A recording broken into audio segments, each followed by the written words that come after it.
I'm going to give you a little background. I'm going to talk about what we're going to be doing. I promised you in my mailers that I sent that this is not a sales seminar. We're going to spend 2 minutes just telling you who Fuji is, and then we're going to get right into the technical stuff because I know that's what you came to see.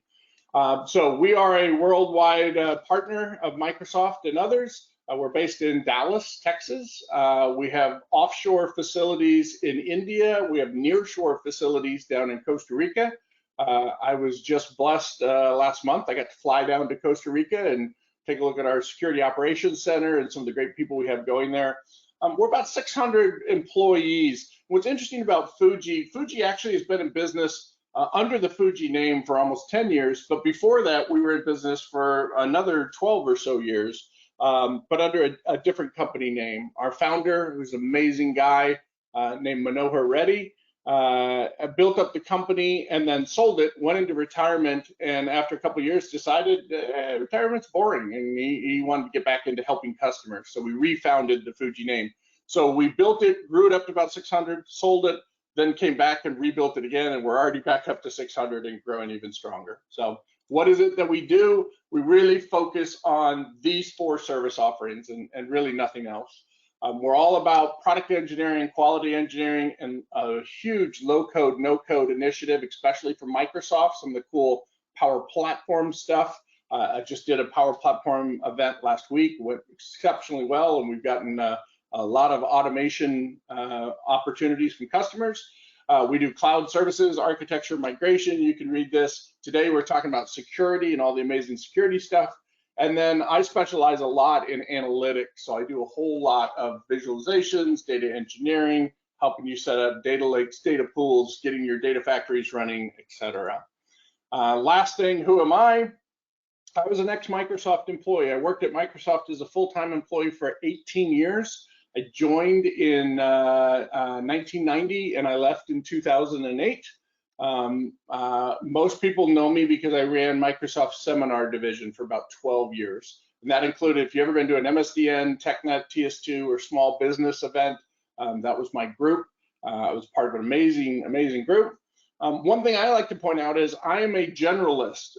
When we started at Microsoft in 1990, this was early Windows days. Windows 3.0 hadn't even come out. It came out in July, and I had started in April of that year. So I was doing most of my demos on Word for DOS and some of that stuff. And my point being is we had to learn everything. So I had to learn Office to SQL Server to Exchange Server to networking to you name it. Where today, if you join Microsoft, the employees of Microsoft are much smarter than I was, certainly when I was 23 back then. But they're specialists. They're really good at one particular product. And I think one of the things that Microsoft has lost, and will be important in today's discussion, is really having some understanding of how everything connects together on the back end. Generalists are really, really good at kind of telling the whole story of how it all fits together as a seamless solution. And sometimes that can get a little lost. Because of this, Microsoft keeps employing me, even though I left the company. I was on contract last year. I delivered 57 Azure governance events for Microsoft. I've done OEM for Microsoft. They just kind of keep me around. I joke it's kind of like the mafia. You can never leave. But I'm glad to have that relationship. I'm glad to show some of those products. Anyway, so let's talk security. And I've got this quick saying here: you don't wait till the building's on fire to determine who should be the fire captain, right? Hopefully you are here because you're being proactive. You're not waiting till you've got a ransomware attack or something else going on. Although I know probability-wise, some of you probably are having some issues and you're looking for some guidance. And I'll do everything in my power to help you kind of understand. I love this. When you react to a security issue, they call you a victim. When you proactively respond to a security issue, they should call you a hero, but they never do. And you all understand this probably better than anyone. No one calls up and says, hey, I've been tracking, it's 380 days of continuous email operation. You guys are doing a great job, keep it up, right? Those calls never happen. The second that they lose their email or lose their connectivity or something goes astray, they're usually calling and yelling on the phone. So we're talking about the proactivity side of this. We don't want you to have a burning building. We want you to get ahead of this and make sure that you can do it.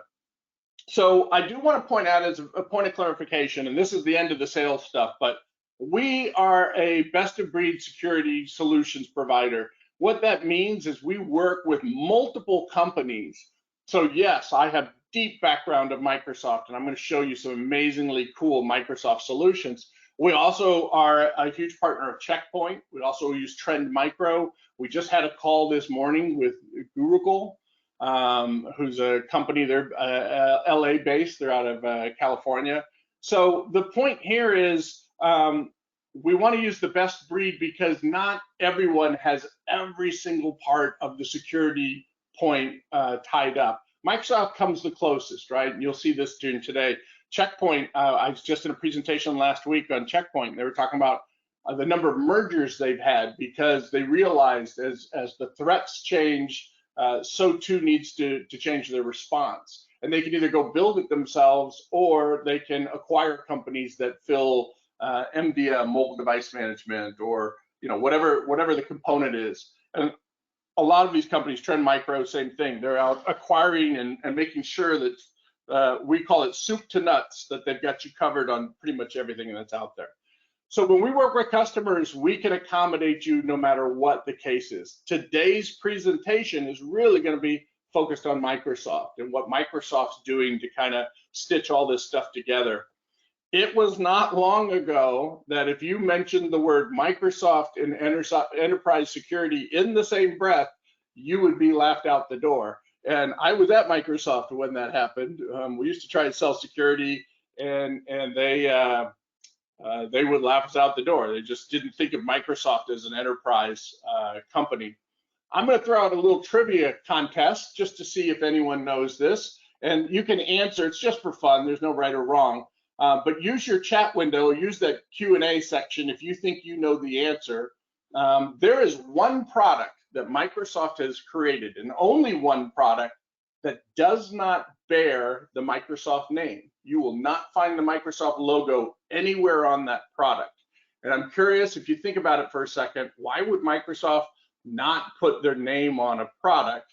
And my question to you, and a million imaginary points for anyone who knows the answer, is what is the product I'm talking about? What's the one product that, even though it's a Microsoft built product, does not carry the Microsoft logo? And I am seeing if anyone has a guess. So use that chat window if you know. I don't really expect anyone to get this, but maybe someone can impress me. All right, I'll go ahead and tell you because I don't see anyone typing anything. The answer is Xbox. So Microsoft came out with the Xbox game system. I was at Microsoft at the time, and Steve Ballmer, who had taken over the reins from Bill Gates, was adamant that he didn't think anyone would take Microsoft seriously for enterprise products if we were also a gaming company. He didn't want to kill it because it was a really cool, innovative technology, but he forbade the product from ever carrying the Microsoft logo. So if you ever see one in a store, look it over. If you have one, I've got one sitting around here somewhere, you'll notice it does not have a Microsoft logo anywhere on it. So the belief, and by the way, I think it was a mistake, and I've been through multiple seminars where we actually analyzed this, and Microsoft should have put their name on it. But the worry was no one would consider them to be enterprise if the same company selling enterprise security solutions is also the company that allows you to go shoot up aliens on a foreign world, right? That was the concept. So anyway, I thought that was interesting. And then I have this picture here because I used to say this all the time. Customers want solutions. They are less particular about the tools used to build the solution. So for example, I need a dog house, like the picture you see here. And by the way, this is an AI generated image. I think it's kind of cool. But do you really care if I use a Black & Decker saw or a DeWalt saw in order to build this doghouse? You really don't care. What you want is a complete solution. We want to protect the dog with this really cool looking house, right? In security, that's not quite the same as other solutions. Customers do want to make sure that it does have plugins for certain parts and pieces, and you do use certain stuff. But generally speaking, we're going to be focused on building the doghouse today and all the parts and pieces that come with that. And what I'm going to show you again is this concept that Microsoft is putting together an end solution with all these different components. and they work together in a new and interesting way. And I'll get into this here in a second. Let's keep going. All right, I do have a security quiz. You can play this mentally in your head, or if you want full credit, you can again use that questions window in our session and just write down your answer. I want to know, now this is based on 2022, and we're going to talk about how some of these are changing a little bit. But all I want to know from you is if you think these security issues are growing, they're rising, or they're falling, they're declining. So just tell me rising or falling. So the first one, ransomware. Do you think ransomware is on the rise, or do you think ransomware is on the decline?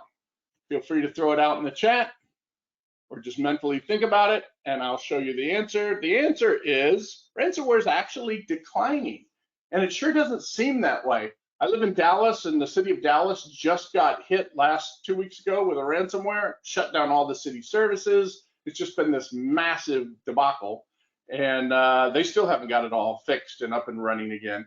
And you sure hear about ransomware a lot, but actually statistically, the instances of ransomware are going down. We'll talk about that, why, in just a minute. Now, I will say I was trying to pull 2023 data, and last night I saw a couple of conflicting reports. It does look like it's starting to rise again. But as of 2022 and the end of 2022, it was down about 60%, which many of you probably find surprising. What about cryptocurrency mining, the ability to take over someone's machine and use it to mine cryptocurrency? Is it rising or is it declining? Ethan says rise. I don't know if that was for the last one or this one, but if he said it for this one, he's right, because it's up by about 13% year over year. Phishing email attacks, so trying to throw out email and get people to believe that you're a company you're not, or get them to put in information. Rising or declining? This one is a huge rise. It's up by 250% year over year. Microsoft's really seeing this thing take off. And then the last one is just malware, right? Loading viruses that are evil and do terrible things. And the surprising answer on this one's actually down year over year by about 3%. All this data has come not from Microsoft, but from Verizon's annual security report that they do every year. If you haven't seen it, definitely worth looking at. It's fantastic. It takes a very neutral stance for the security partners, but they really talk about just security across the board. It's kind of become the de facto standard. I have a bonus question in the end. Which password is more secure?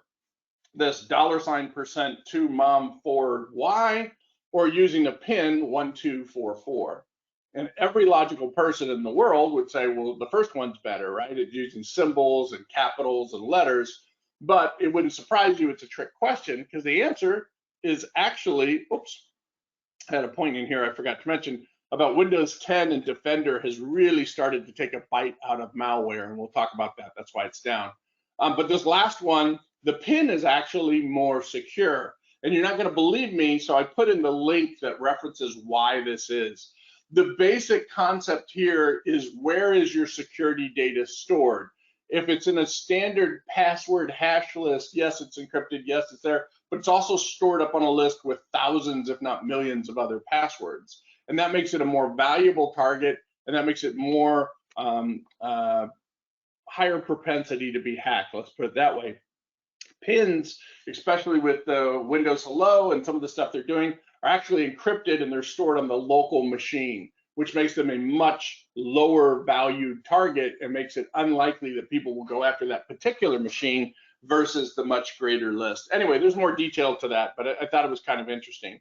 And then the very last question I have, how many daily threats are recorded by the Microsoft Cloud? So only against Microsoft on the Microsoft Cloud, how many daily threats is Microsoft seeing? Is it 65 million, 650 million, 6.5 trillion, or 65 trillion? And the answer is, it is 6.5 trillion attacks a day are hitting the Microsoft network. And you're gonna see the vast majority of them get knocked out before they get anywhere. But we still have to deal with that last 0.5% or whatever the case may be, less than 1% of those that actually do get through, and then we have to work with them. All right, we're almost through this. We're gonna get through the slides here. But I want to talk about the security progression real fast.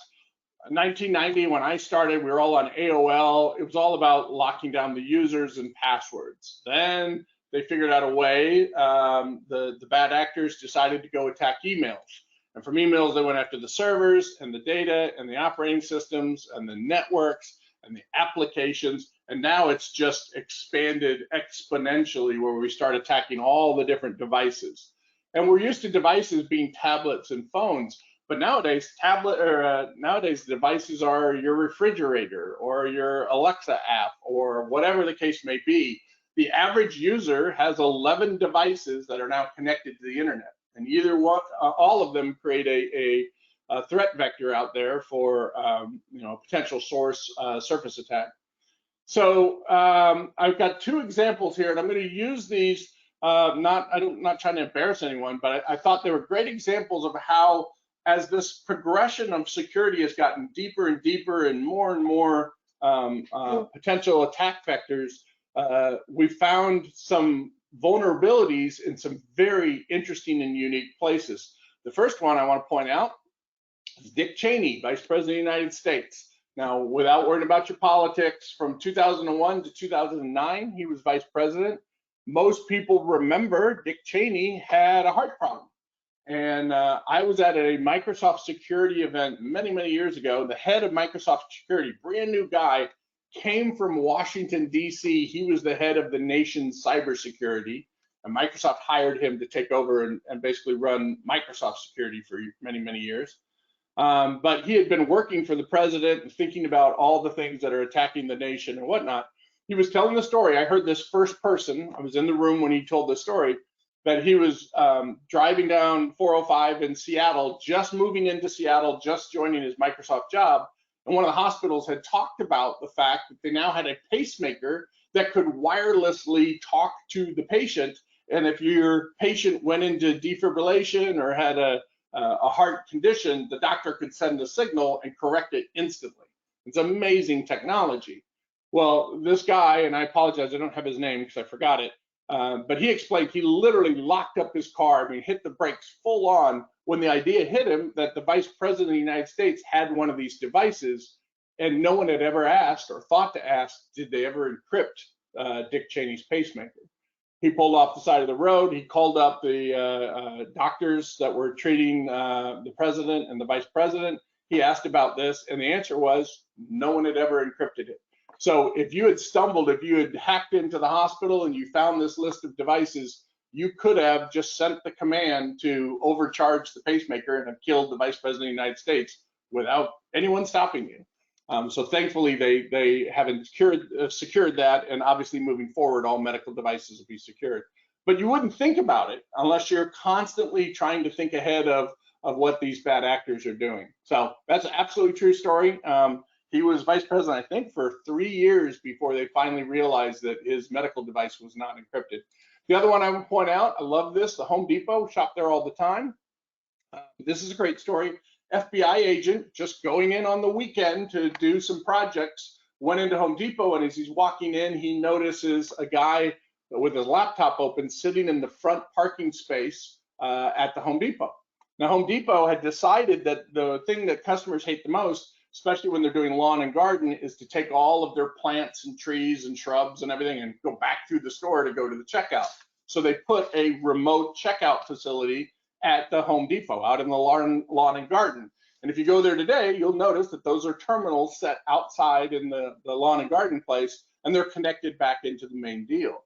The problem is Home Depot connected them back wirelessly, and as you probably guessed, never thought to encrypt those terminal point of sale systems inside of all their Home Depots. So the FBI agent said he was in there for about an hour and a half. He comes out and the guy's still sitting in his car, still working on his laptop. So he loads up all his purchases. He goes back, he pulls out his badge, asks the guy what he was doing. What the guy was doing was pulling all of the credit card files that came across because they were being sent in a non-encrypted way back into the main store locations where they were then transferred out to the banks and stuff. And so this guy was basically stealing all the credit cards right from Home Depot. Obviously, this was many years ago, over 10 years ago. Home Depot has fixed that and they've secured it.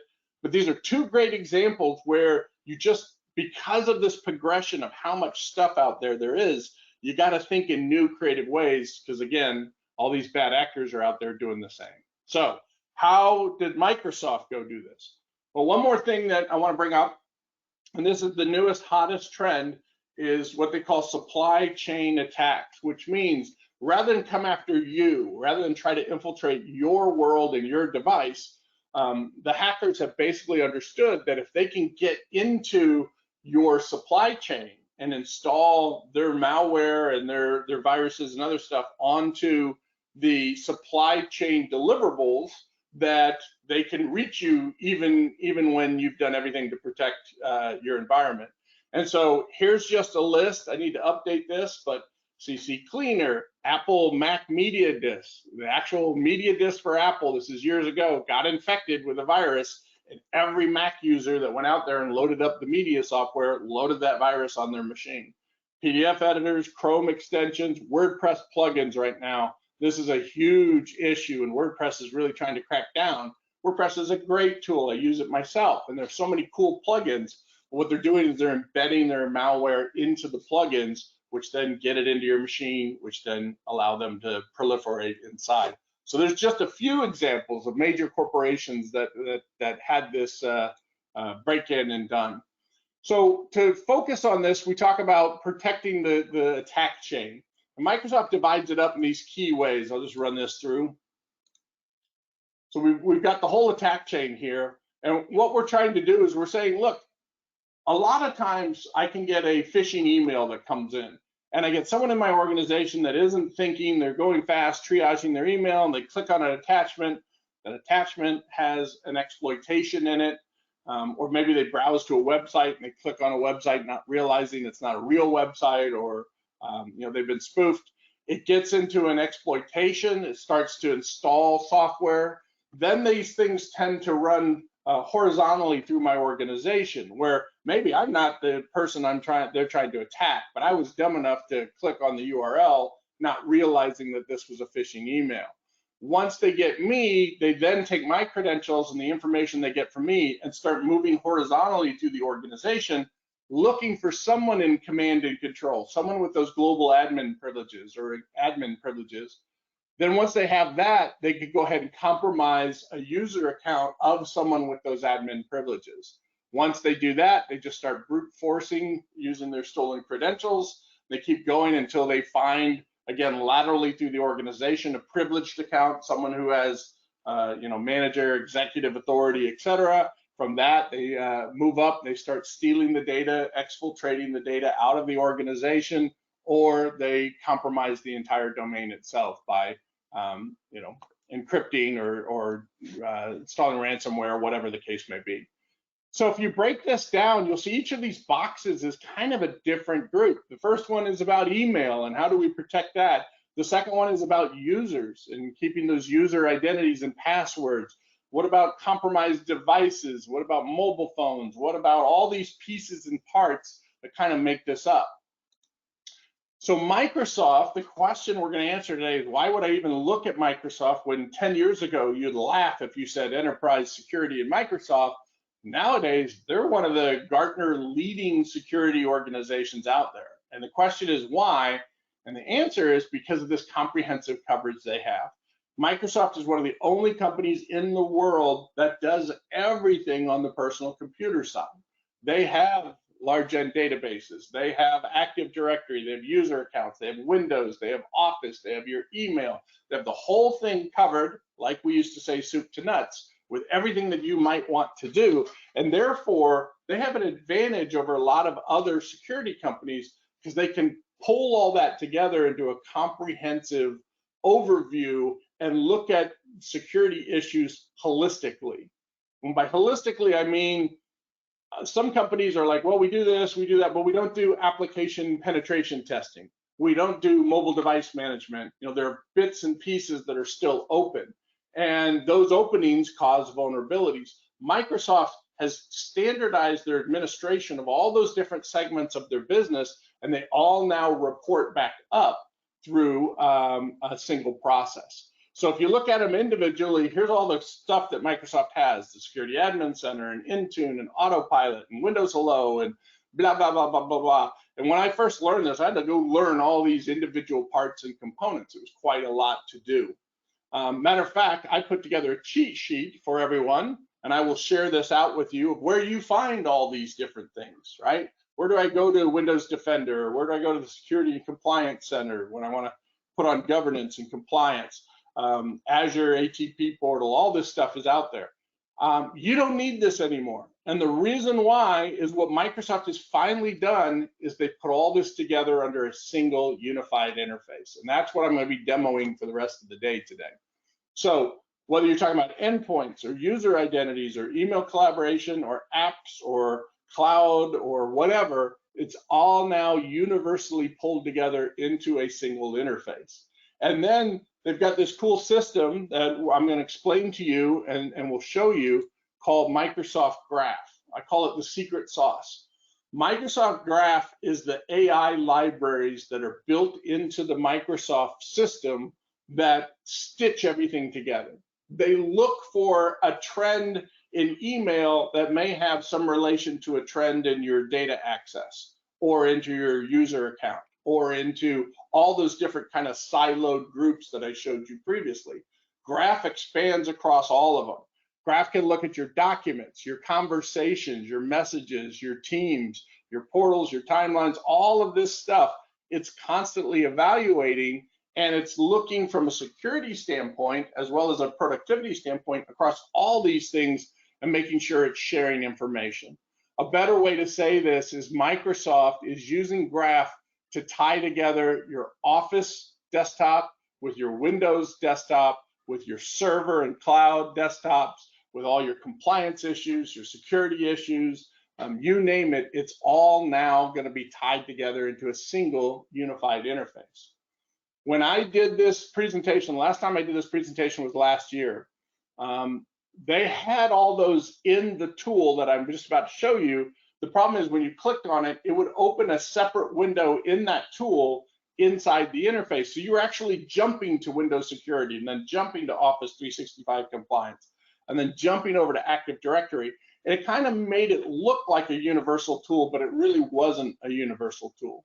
When I got on yesterday to update my slides, I spent a full day yesterday going through this, making sure you're getting the latest info. And I realized they changed everything. And that's what you're going to see today.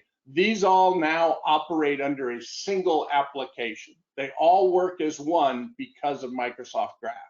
And that's a huge competitive advantage. So I'm not telling you, buy this service or buy that service, but what I'm trying to do today is to explain why I think Microsoft has a strategic advantage, because they're the only ones that can stitch all this stuff together using this advanced technology. I'll give you one more quick story just so I find this interesting. Ransomware continues to be a problem, and how do you do it? It's Mike O'Neill was foolish, and I clicked on an ad for whatever the case may be, and now it installed ransomware, and in the background it's starting to encrypt my drives, and it's spreading from machine to machine on a network. It's doing all the terrible things it does. Microsoft Graph has gone out, and because it can talk to all the parts and pieces, it can talk to your OS, it can talk to Active Directory, it can talk to your documents. They've actually put in AI. One of the things they're working on is it takes a lot of compute power to encrypt an entire organization.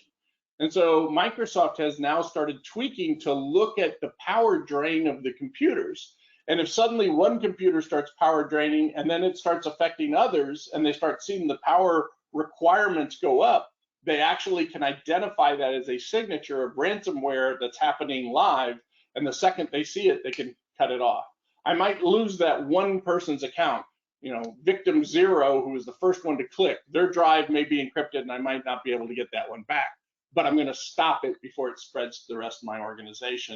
And then I end up having to pay millions of dollars to unencrypt, or I got to do, as the city of Dallas is doing, they had backups. Problem is those backups are taking 3-4 months to reinstall back to where they were before. So we're going to avoid all that today. We're going to show you. So if we take Graph and we add it to the other secret weapon of Microsoft, which is their worldwide network, Microsoft touches 1.5 billion users on almost a daily basis.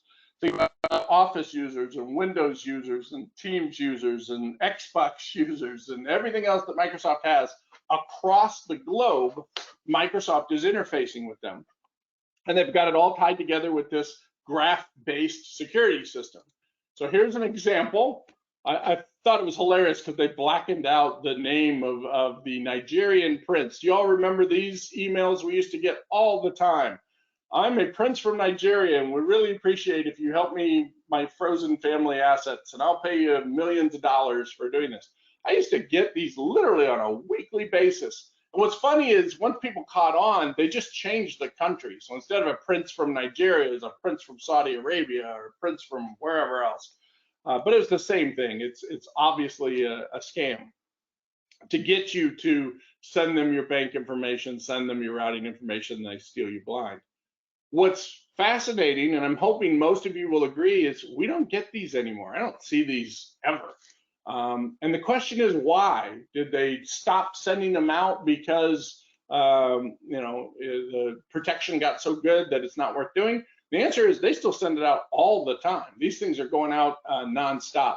But Microsoft's worldwide network and touching 1.5 billion users across the globe has intelligence built in that when the sender sends this out to a group of people, Microsoft can actually monitor, read the email, understand this is a scam, and they can actually stop the delivery before it ever goes out the door to the rest of the world.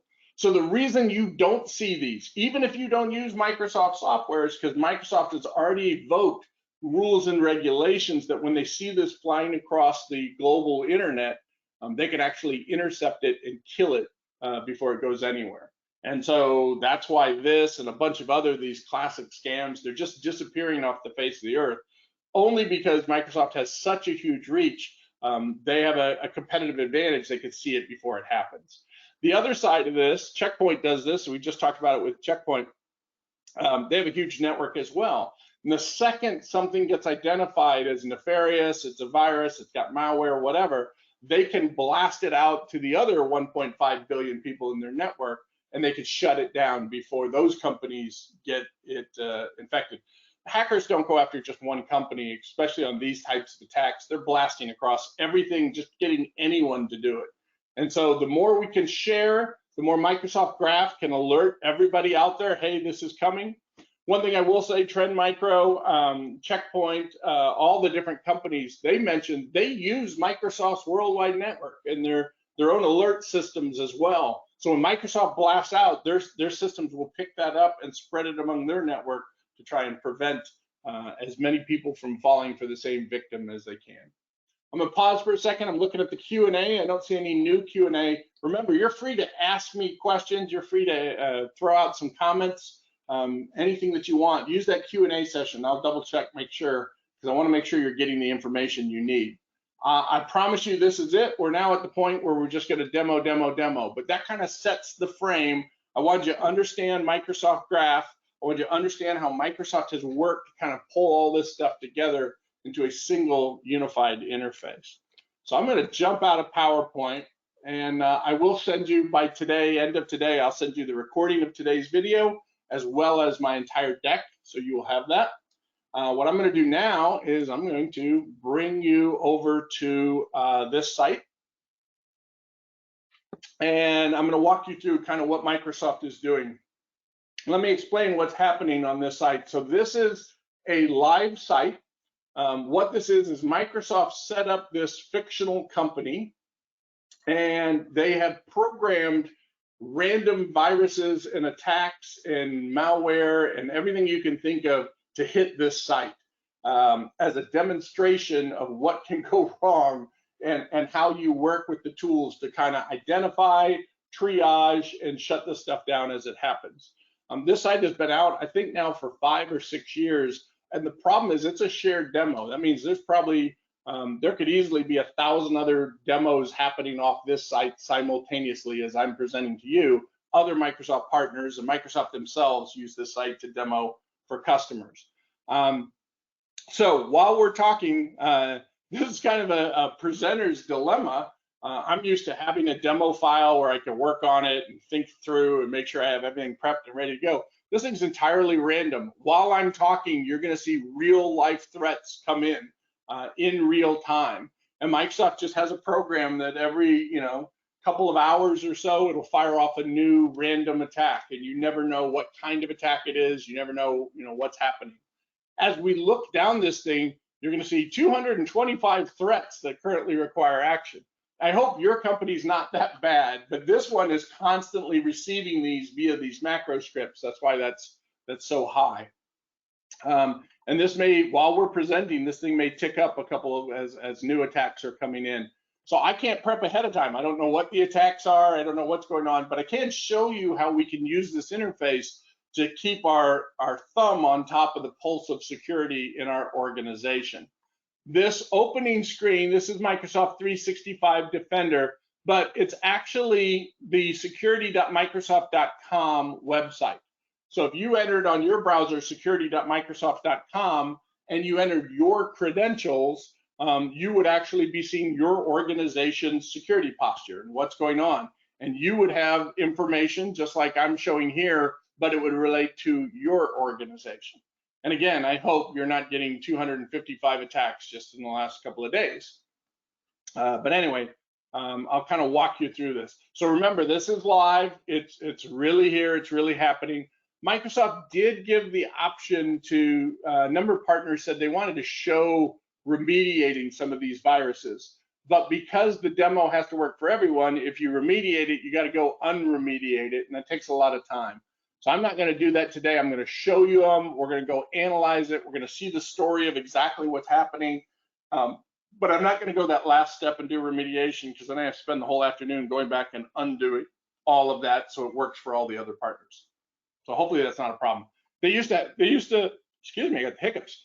They used to make this read-only. So this site would only do read-only activities. But now they do allow some levels of remediation.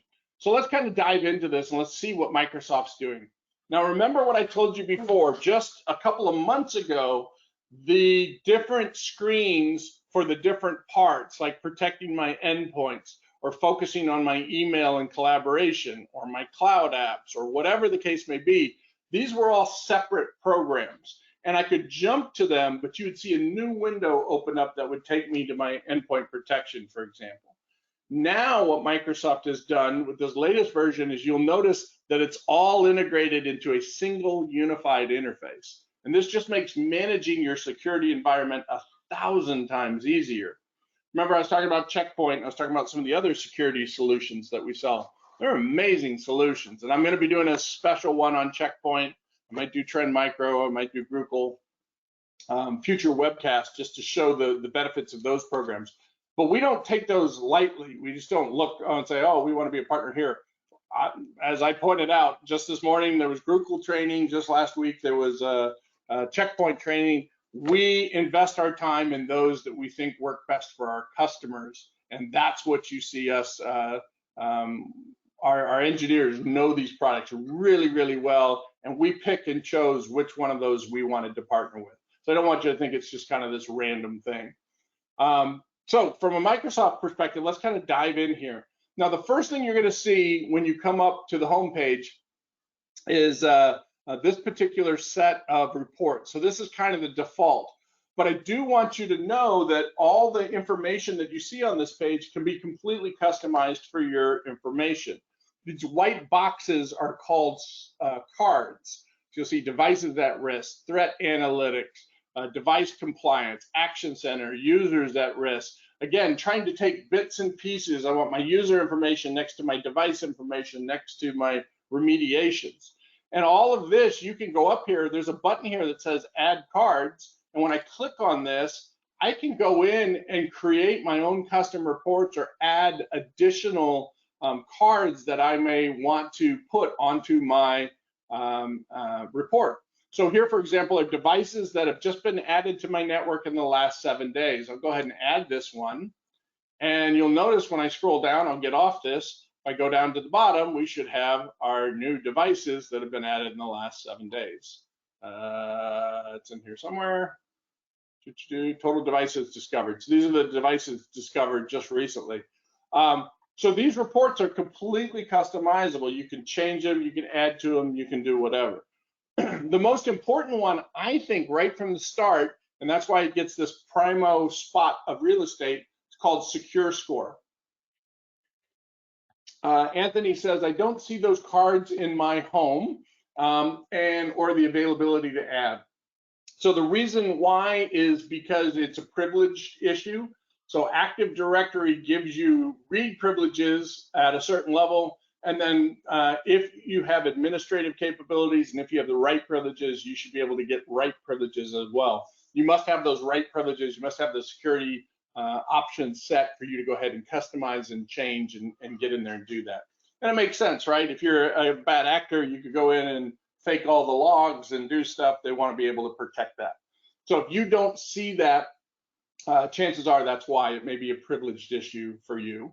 And each one of these, remember, you have different levels of permissions. Permissions over devices is different than permissions over email, which is different than permissions over cloud, etc. So this first thing here we're talking about is this thing called the Secure Score. What Microsoft has done is said, based on some feedback that they got from customers, people want to know how well are we protected. So it's come up with this imaginary number, 53.93%, okay, is my current Secure Score. And that's based out of these number of points that my company has achieved by doing certain security actions that help me improve my network. So people always ask, was it possible to get 100? And the answer is, sure, you can get 100. You just shut everything off. Literally, don't let anyone do anything and you will get 100. But the reality, the practical reality is you're never going to get that high. A Secure Score into the high 60s, 70s, and 80s, that's a really well-structured organization. So it's unrealistic that you would turn everything off. Well, you notice it's breaking my Secure Score down by identity, data, device, and apps. So again, it's spanning across all those different kind of reporting. This is where Graph is analyzing each one and coming back and kind of stitching the story together. You'll also notice that this report goes up and down. And right now I'm on a 100-point scale, so it doesn't look like it's moving much, but there's a 49. I think I go up to a 57 at some point. That might have been yesterday. Let's go look at my history. I click on View History. And this is going to go in and it's going to show me exactly what's going on with this Secure Score. Now remember, I'm sharing this with 1,000 other people doing a demo, so it's running a little slow. So here's just from 3/19 to 6/11, so about 3 months here. And you'll notice that my Secure Score is going up and down and up and down. It's kind of wavering all over the place. You may be asking, well, why would that be? Why would it vary so much? And if you think about it, the answer is because I'm adding new users, or new users are adding new apps, and new users are doing new things, and they're having new emails, and so as my attack surface is changing and as my devices are getting old and they need updates and all that stuff needs to be accounted for, this score can vary up and down based on my current environment at any moment in time. I have an overview of my Secure Score. So this tells me, hey, here's where you are. Here are the top recommended actions that you need to take to improve your Secure Score. And at the top, it's telling me I have 143 security actions that I need to address, okay? These are potential holes in my security. Now again, Microsoft may not expect me to do all 143, but the more of them I can do while still keeping the service level delivery that I need to, the better off that Secure Score will be. In this case, I've actually regressed, meaning I've gone down just recently 26 points. And again, what are points? They're just these imaginary weighting system that Microsoft put on all these things we need to do. When it talks about the top recommended actions, what it's saying is these are the things that you can do that will have the largest sway in the number of points you can generate to improve your Secure Score, okay? So the top action is sure all users can complete multi-factor authentication. This score could move my total points by 0.65%, so not a whole lot, But remember, I got 143 of these things that I need to go resolve. And it says, hey, your status right now, you need to go address this. It puts them in categories. These are about devices, these are about identities, etc.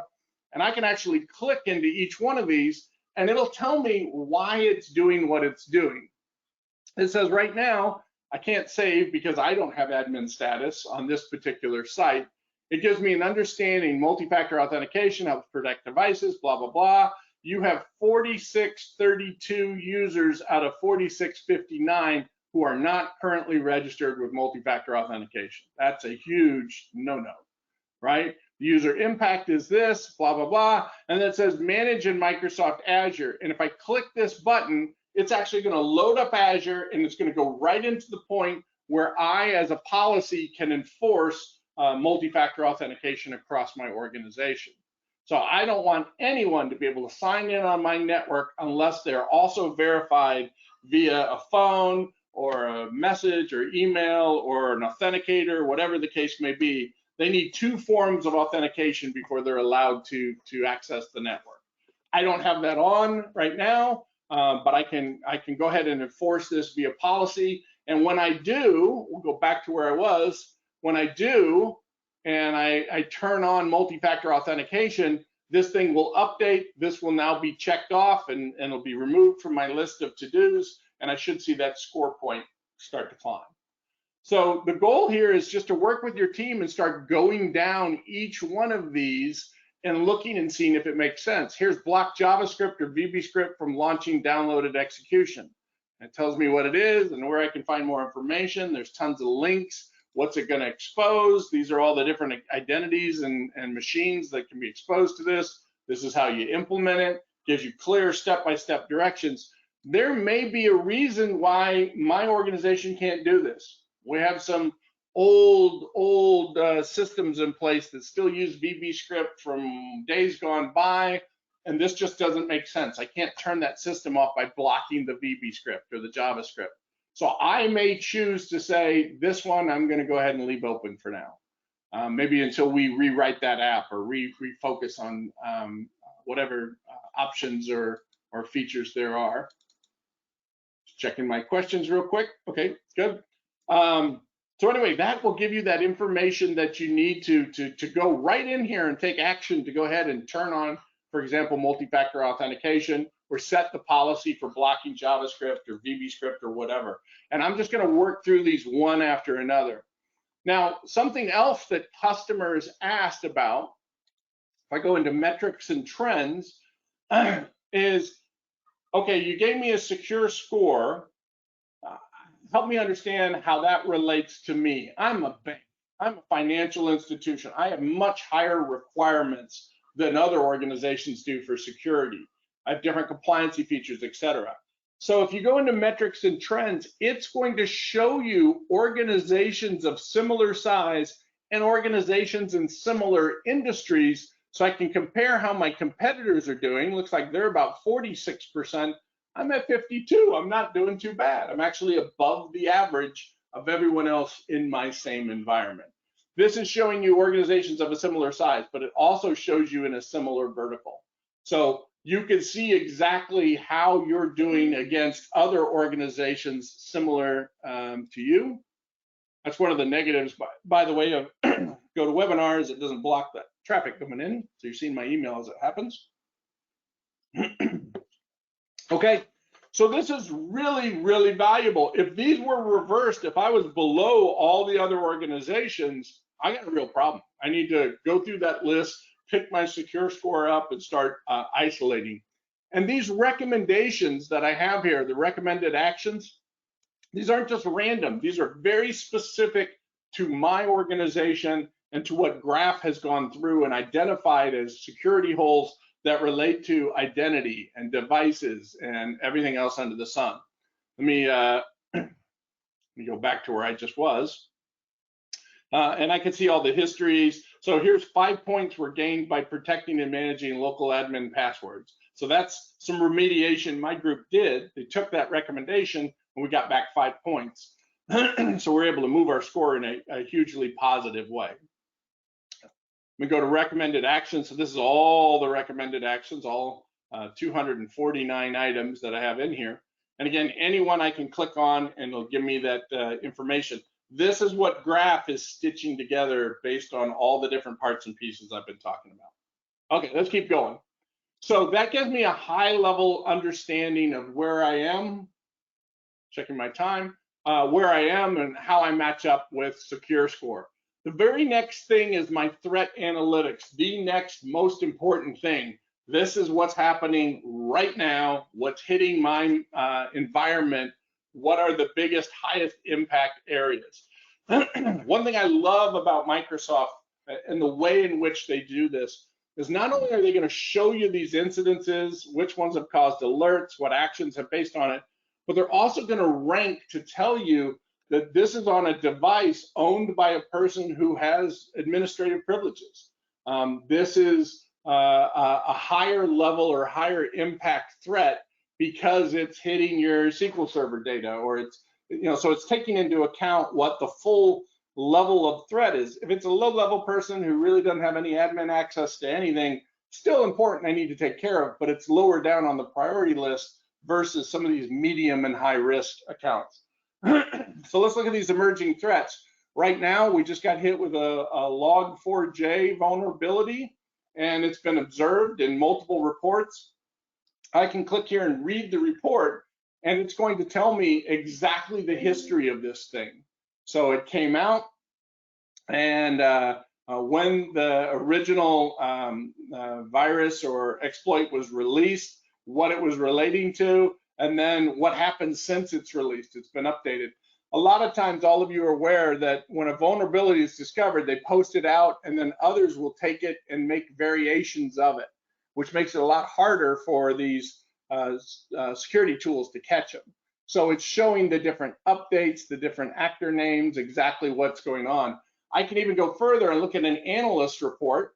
So Microsoft is collecting all of this information together so I can see what the analysis is, how is this exploit happening, what are they doing. They'll even graph it out for me and show me in graphical form what's occurring, what are the attack vectors. I mean, you really learn a lot about security just by looking at some of these analyst report. Any related incidents or tangential things that have happened related to this, impacted assets, exposures for endpoints, and then recommended actions that you need to do. Well, this one in particular, we just block executable files from running unless they meet a prevalence, age, or trusted list criteria, right? So just shut down the ability of this particular thing. The attack surface reduction rules get applied, and we can just cut this off before it ever becomes a problem. So again, they're educating you, they're teaching you, they're showing you exactly how it's impacted, and then they're giving you remediation right inside the threat list itself, which just makes it so much easier to go in. Every one of these, remember, these are real. Like, this is a DarkSide ransomware attack that happened, and we have 98 instances in our network where they tried to get in, they tried to proliferate, they tried to move horizontally within our organization.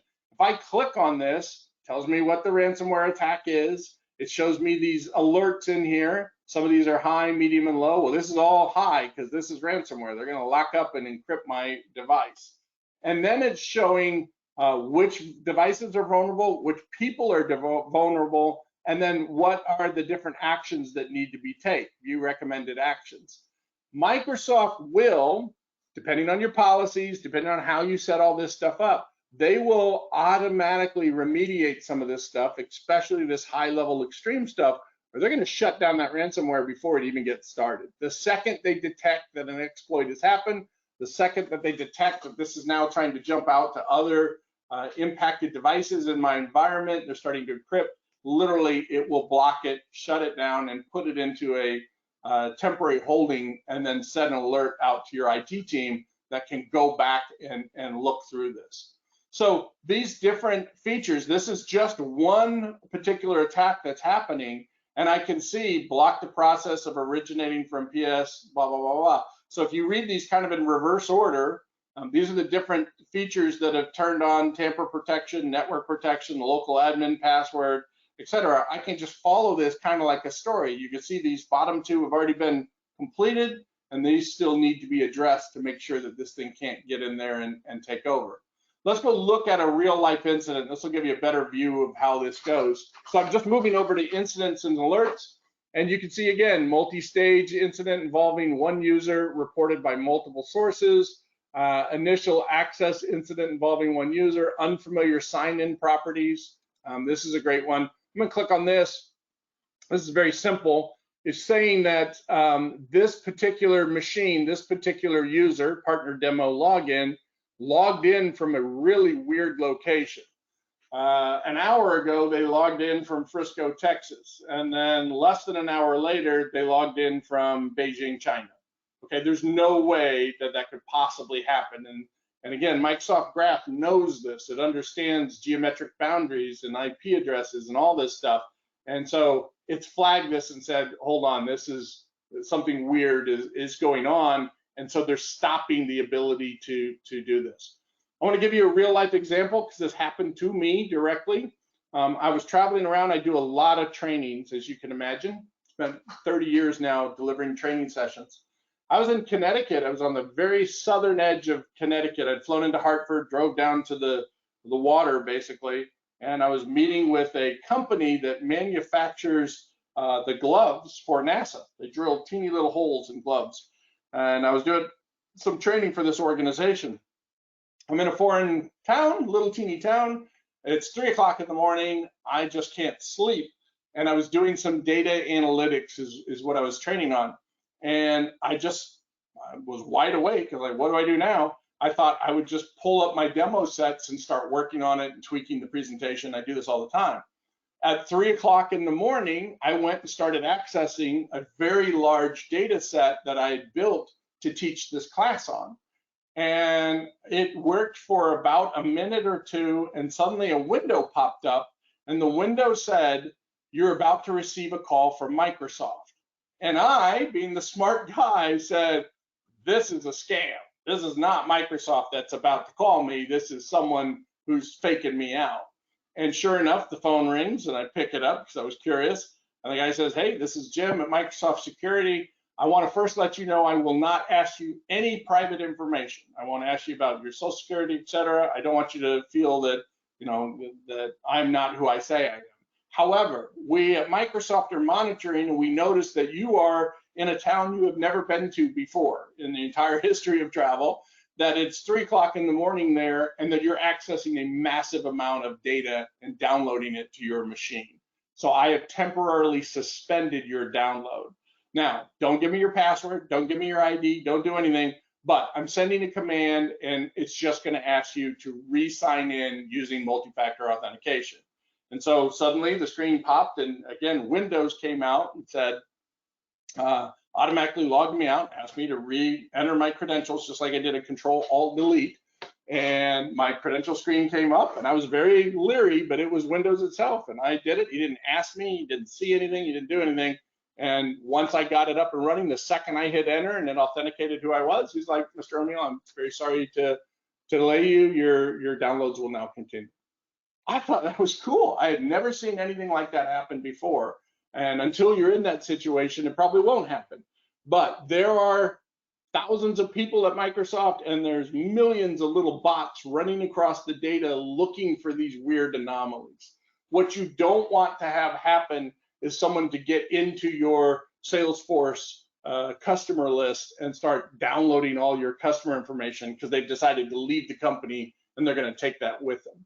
You can set up rules, policies, procedures inside of Microsoft Security that can monitor this stuff. And the second they see something weird happening, like what you see here, they can shut it off and again, contact you and make sure you are who you say you are and make sure that it makes sense. You verify who you are, et cetera, before they allow you to grab that data and do stuff with it. This is a simple example, right? This is just someone logging in from a very weird location with a weird IP address. Let's go back to our incidences. I bet we can find a much more complex one. Oh, look at this. This just happened, multi-stage event. So we're going to click on that. So check this out. This is a lot of different alerts that are all firing off. And you'll notice here's 20 different IPs, the same Demo is trying to use Microsoft 365. They used an unfamiliar sign-in process. Atypical travel. Well, what is that? Sign in from an atypical location based on the user's recent sign-ins. This is what I was talking about. 1 minute you're in San Francisco, the next minute you're in New York City. How could that possibly be? And it's picking up on that. So it's triggered all these different alerts, and the alerts are these incidences, and the incidences have pulled up different alerts that are notifying and basically taking action to prevent this data from getting leaked out or from our security being violated. I'm being a little too long in my descriptions. I apologize. I'm going to speed up here because I'm running out of time. But you can see how cool this is, right? And it's integrated across my operating system, my devices, my cloud, my Office 365 subscription. All of it stitched together in a way that I think very few security companies can provide. So I follow these alerts. What I was hoping to get, let me try one more. Sometimes they'll draw out and you can see everything that's going on. We'll try this one real quick. Now, incident graphs. I did one earlier before today's demo started, and there were like 26 sections of this. And you'll literally see it written out. Okay, user was asked to click on a link. They clicked on the link. It's now forced this deal. It's now trying to talk out to this server. It's trying to grab access of our DNS. And literally you see this drawn out graphically and written out side by side.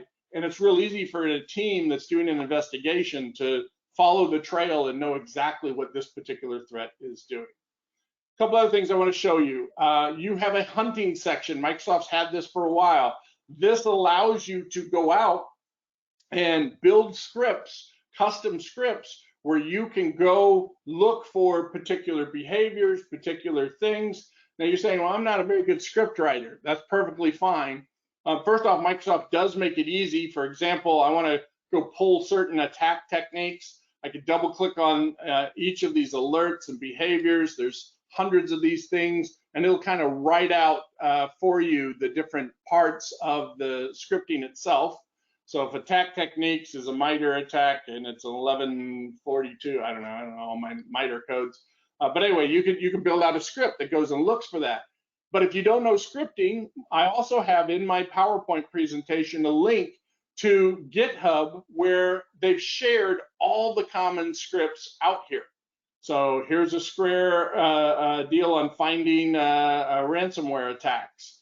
And so here's a backup deletion script. Here's DarkSide. We're just looking at DarkSide is a big deal. And if I click on this, it will actually write out all the scripting code for me, and then I can tweak it to whatever makes sense. So I literally could just copy this entire script right here.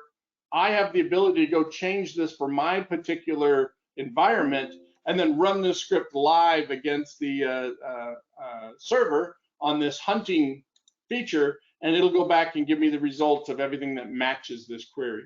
This is really beneficial when something brand new comes out. Microsoft says, alert, we're detecting this brand new crazy query. We're writing out stuff to try and find out how we patch this and control it. Well, nowadays, they used to have Patch Tuesday, right? Every Tuesday, these new things would come out. And what Microsoft found is, what day, if you're a virus maker, what day would you release your virus? And the answer is, you release it on Wednesday. Because if the new patches are fixed on Tuesday, if you do it on Wednesday, that gives you 6 full days before the next Patch Tuesday comes around and they shut your virus down. So what Microsoft found is on Tuesdays, you'd have this massive increase in new viruses that were, or vulnerabilities, I should say viruses. Excuse me, I'm losing my voice. Anyway, you have this massive spike because they were trying to get ahead of the next patch that was coming out. Patch Tuesday is gone. With the graph now, Microsoft is literally by milliseconds updating the latest virus protection, etc. But you have the chance, if you know the parameters, you can go looking for it yourself, or if you suspect, that's what advanced hunting does.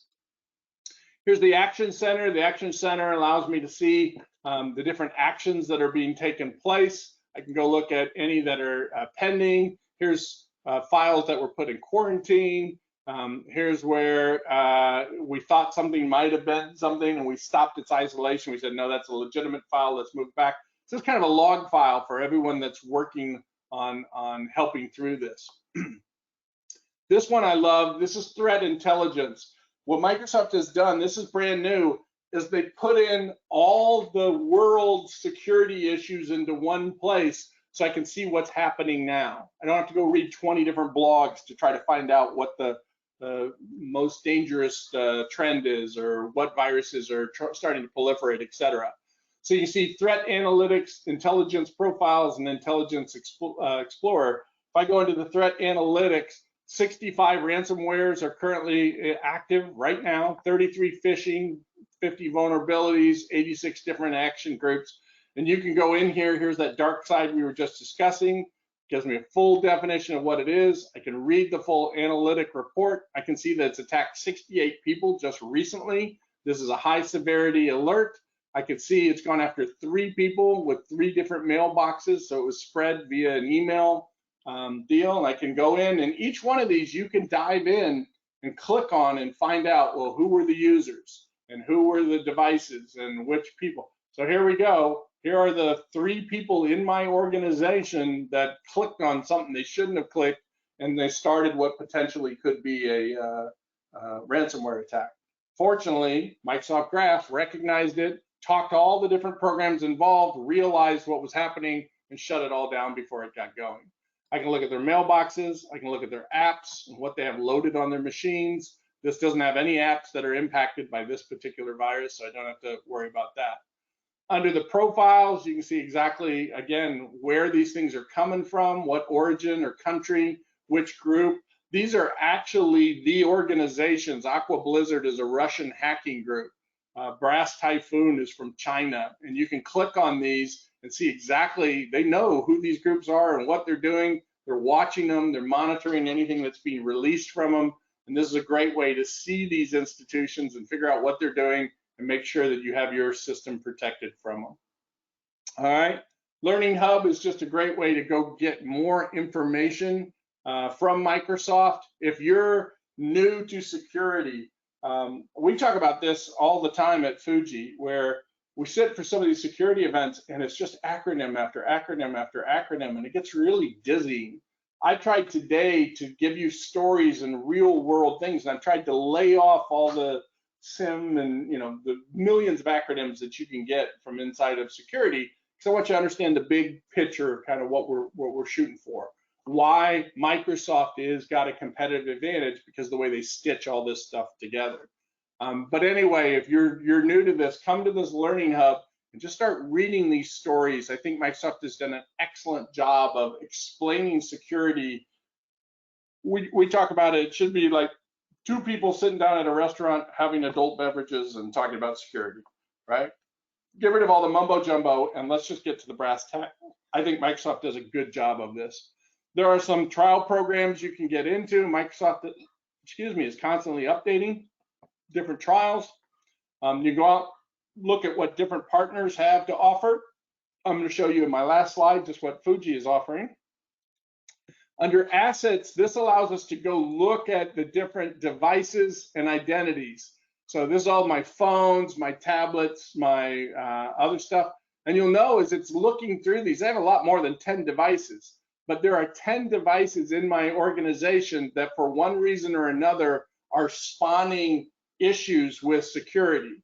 And some of them have a higher level. This is a medium security, this is a high level security, Lovelace. So if I click on this, I see it's a Windows 11 device. I can go in, I know it's a high level security. I see exactly why. Here's its IP address. It was last seen on this date. Here are the different security policies that are triggering this alert.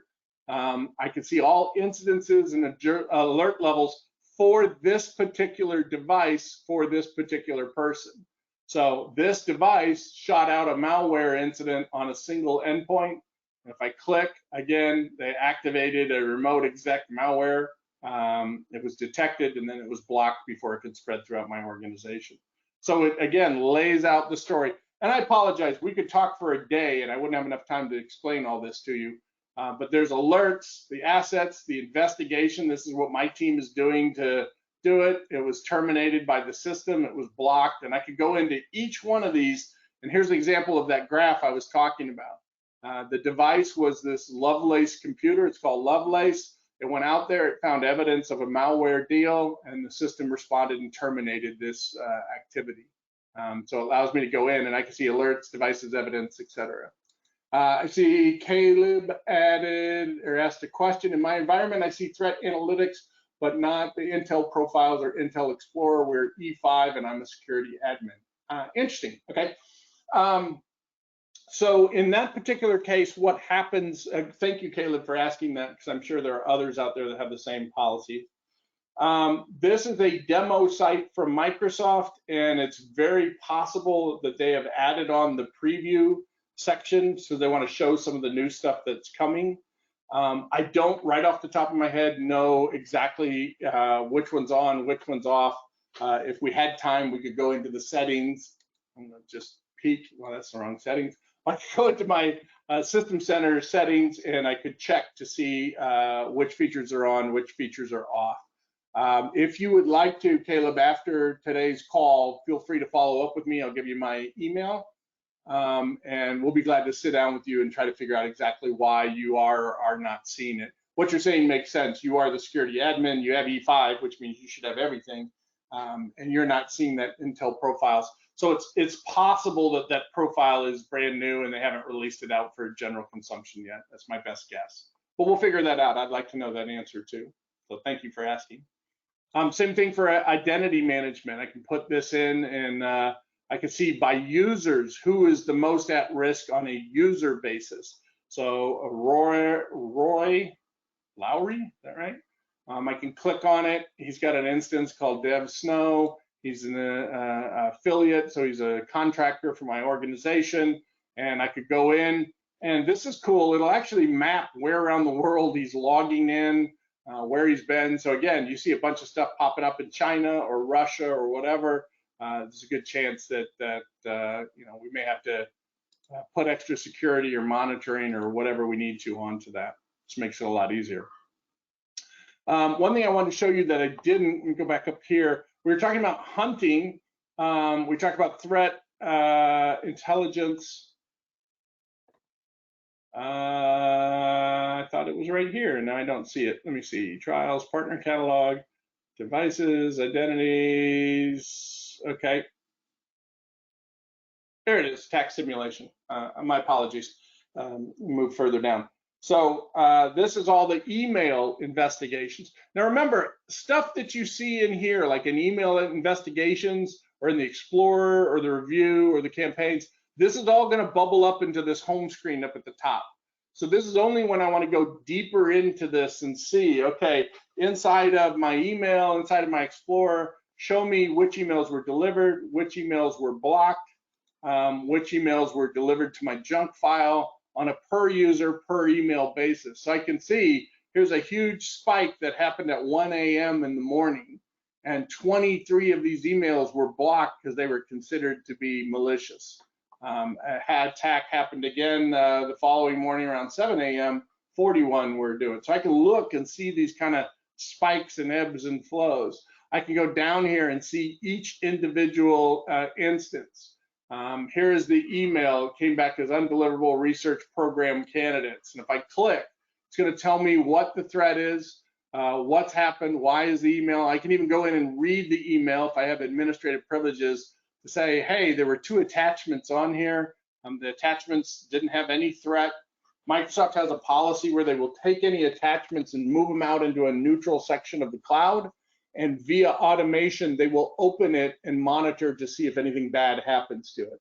If nothing bad happens, they pack it back up and they ship it on to the user, and no harm, no foul, everything's great.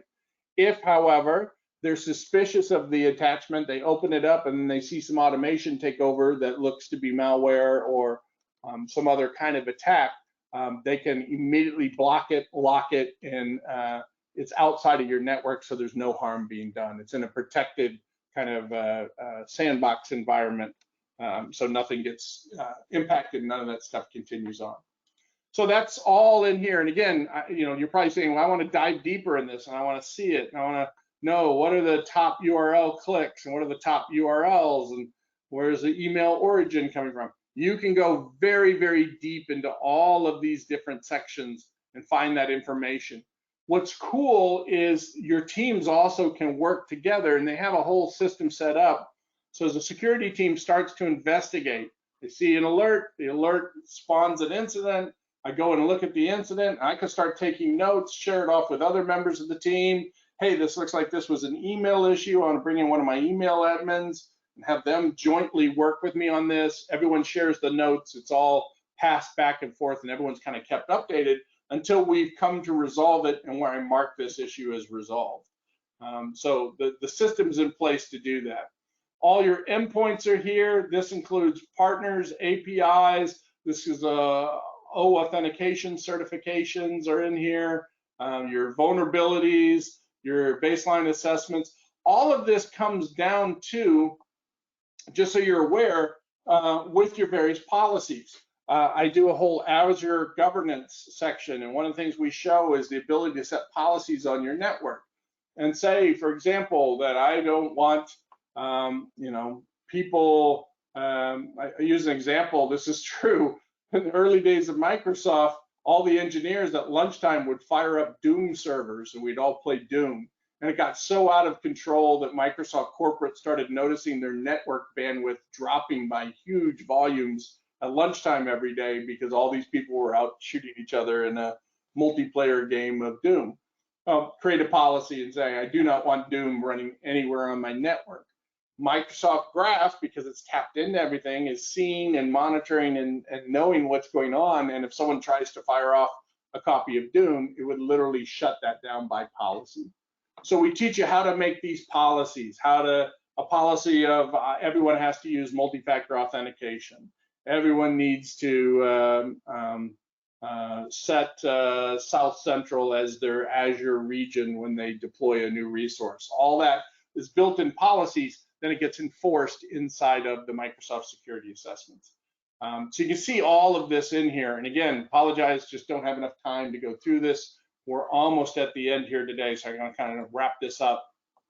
But there's a whole lot more that we can do. By the way, I mentioned I'm doing these sessions every Tuesday, and I'm varying them, those 4 major things that we do. I showed you what Fuji does. I will do multiple security events. I will do multiple low code, no code. I'll do multiple analytics. So just because you came once to security, come back again, because the next one will take one part of this and dive even deeper. Or maybe we'll extend the security out, as I mentioned, to Checkpoint or to Trend Micro or some of those others, Brukel. So keep an eyeball on that, because I don't have enough time. I could spend 8 hours talking to you, but we use the time we have, and then we'll follow up again. This is really cool. This is attack simulation training. I was appalled when I first saw this. I just canceled that. But what this is you can run attacks on your own organization. And what it does is you can create these attacks. Here's a demo attack. And what they do when you set up the attack, it says, well, what kind? I want to do a phishing attack. I just did training for my entire organization, and I was just teaching them how not to fall for a phishing attack. Now I want to send one to my organization, and it will spawn a phishing email with the telltale signs that it's a phishing email. In other words, misspelled words and URLs that don't match up to what they say on the paper. And I can run it against my organization. And when the user falls for it, it says, hey, you just got spoofed by a IT-run phishing attack. You shouldn't have clicked on this. Here's why. Here's how you can tell this, and just reinforces that message. And I can put markers on this and say, hey, if I got the same person again and again and again falling for this, I need to go and do some specialized training, or I need to do something to make sure that they get the message. So that's what these simulation trainings do. You can set up, it used to be 4, I think they've now expanded it out a little, types of attacks against your own organization, and it will report back and say, only 2% of your users fell for this, or whatever, and here they are, and let's take it to the next level and make sure that they don't fall for it again. So that's really cool. And then here's the policies and rules I was talking about. This is where you can go out and set up and threat policies, alert policies, all this stuff. If I go into threat policies, this will help you set up, as I mentioned, anti-phishing attacks. So you can turn on or revoke different policies already written. You can go recustomize those for your own needs. You can rewrite the code or just use the ones that are already there. And by turning these on, it will protect your network without you doing anything.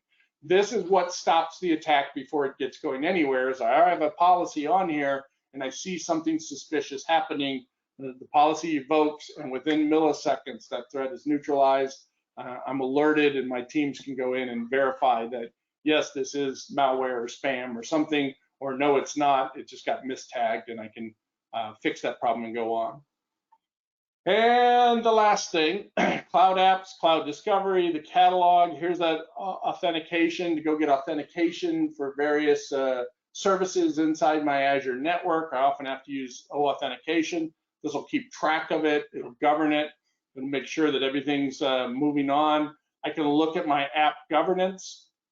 App governance, I could say, for example, for every smartphone, inventory all the apps that are running on those smartphones and make sure they're all running up to date. So I may set a policy that says that no app can be running on my network if it hasn't been updated within 3 months of a new version coming out. And the software will monitor that. And when it sees an issue, it'll come back. And in this case, 136 apps were found. 15 of them were overprivileged, meaning I gave people more credentials than they needed. So it monitors and says, hey, you aren't using half of the credentials you've been given. Let's pull those back a little. Here are 34 highly privileged apps. This means that they have permissions at a very high level to access data or change important settings, and maybe I want to tune that down a little. Incidences, threats, policies, etc. And then again, each one of these, you just click on them, dive in and figure out what are the incidences, who is this affecting, what's going on. This was one person that was affected in their OneDrive file. They have a virus in their OneDrive, and in this case, no one in Exchange was having an issue or policy. And here's Active Directory, here's Salesforce, here's alerts, here's policies. You just keep going. So the last thing I have to show you, and I only have 4 minutes to show you, and I wrap this up, is the custom reports. You have all of these kind of pre-canned reports, and as I mentioned, you can go make your own. Any one of these, I want to report on vulnerable devices. This will go scan my network, show me all the devices on my entire network. Here are 2 that are critical. I can click on this. It'll show me which devices these are. Who's the user? What domain is it? What's the exposure level? What's our status on this? It allows you just to keep tracking and drilling until you get these things protected and secured. Health is just the overall health of my environment. Permissions are who has permissions to do what and which roles. So it thinks across all that. And then as I mentioned earlier, I was talking about going in and setting up the settings, looking at the preview stuff, making sure all those policies and things are in here. Okay, we're out of time. I apologize. I do kind of want to wrap up. What I did is I went through each one of those kill chains. So I showed you how we contact the email stuff, right? If I was back in here, I'd go into email and collaboration, and here's all the investigations and driving down. Campaigns, by the way, it's a different nomenclature. Campaigns are viruses, malware, whatever, when one comes out and then they make 10 variations of that same. Those are campaigns. So I want to see the same core virus, but it's multiple levels of virusness. I just made that up, but anyway, you get the point. So that's where that is. So when I go back in here, you'll get the slide decks. You'll see how each one of these, we can go into Office protection, threat detection, Defender protection. This is looking for phishing attacks. I've got some statistics in here that I think are interesting.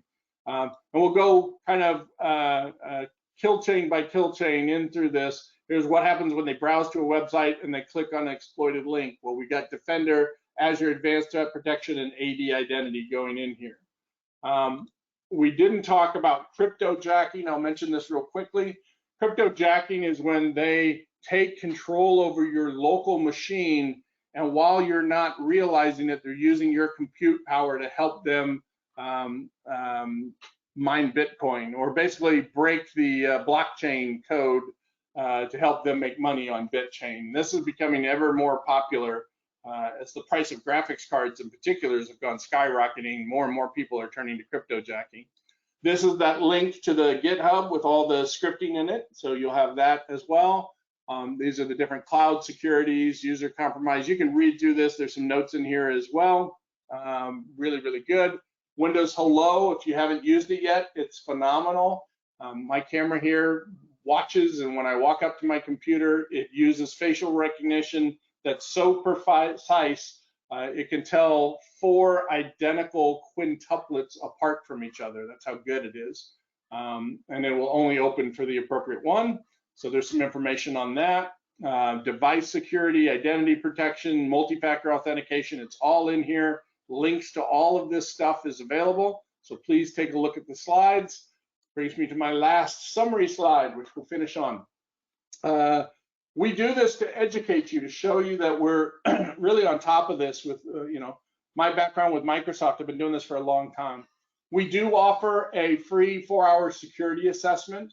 We're in the process right now of doing these for a customer just from the last couple of weeks, where we sit down and we just start running some of these tools over the top and giving you a real honest assessment of where you are from a security standpoint. Doesn't cost you anything. It shows you the vulnerabilities. The reason we do this is we're hoping that you'll bring us on either to use our consulting services, where we'll work with your team, isolate your threats, clean up any problems you have. We'll make sure that Graph is keeping all the right statistics and moving everything together. We'll tie all your systems together for you. Or sometimes you just want some security training for your security forces. And so I do Microsoft security training, where I do a 4-hour hands-on session to kind of teach them about all the stuff you learned about today, but at a deeper level. We'll kind of work together through these issues to show how we would isolate, identify, map, and then remediate, any threats to the organization. So feel free, if you'd like, to shoot me an email and tell me you're interested in the security assessment. We'll set that up. Cost you nothing. Perfectly okay to have one and then say, no, I'm fine, I don't want to do anything. It's just a service for you. Use our consulting services or use our training as well. And then, as I mentioned, last but not least, we are a worldwide organization, so we do have facilities over the globe. We do have customers all over the globe. We are headquartered here in the United States, and we're more than happy to fly out and meet you and talk to you and do all that.